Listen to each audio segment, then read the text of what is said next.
Most EHR implementations don't fail because of the software. They fail because of the training plan, and nobody wants to admit that. Hey, my name is Dr. D, and I'm here to talk about your EHR training plan and rollout. You could build the most beautiful templates in the world. If all your users are not trained properly, adoption will collapse.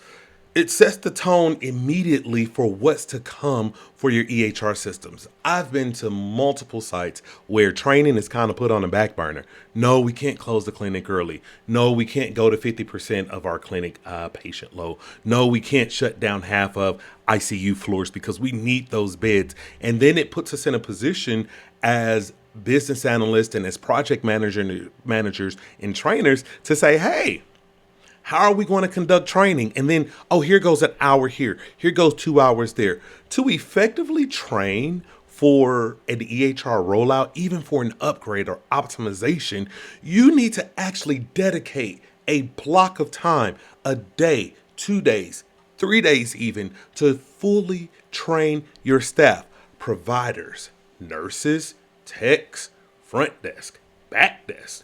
Even your leadership needs to train on the system. I've been to multiple areas where the ED or the CEO or the CFO, they don't understand how to access the EHR system, but they constantly request reports.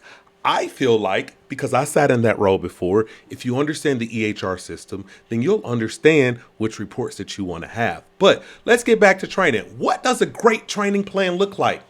Role-based curriculum.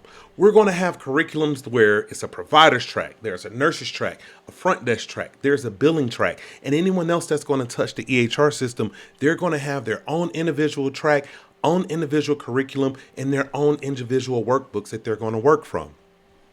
Workflow-driven scenarios. Who has a workflow? What is a workflow?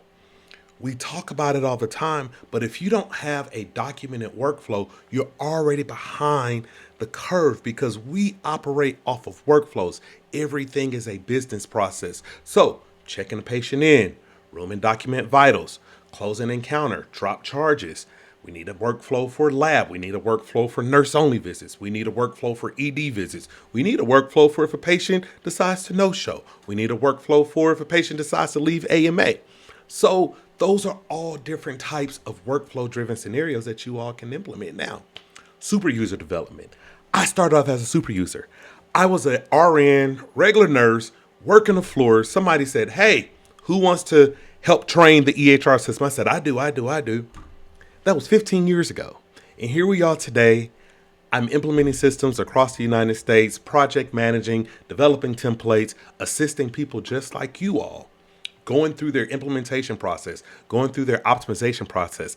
I even did a dental build. I don't even do anything with dental, y'all.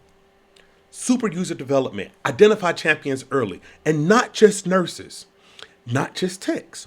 There needs to be provider super users as well, because providers can speak provider language to providers. Nurses obviously can speak to nurses, techs to techs, and everyone else in between. Make them floor support for your go live. We have this term called elbow to elbow support. What that essentially is me sitting here next to you in your station and saying, click here, click there. No. Click pin that. Okay, yep.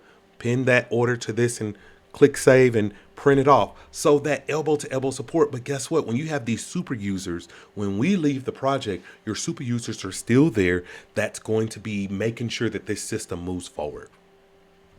Go live isn't the finish line. Go live is the halftime. Go live is just, all right, we're here. What does your day one look like?